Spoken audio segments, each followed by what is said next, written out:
Welcome back to another technical deep dive here in the debug zone. Today, we're tackling a big question and breaking it down with insights from other users. Hopefully, this clears up some misconceptions and helps you get the answer you need. So buckle up, stay a little curious, and let's jump right in.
And that's a wrap.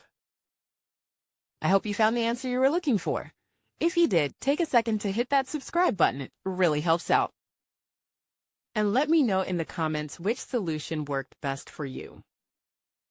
See you next time in the debug zone.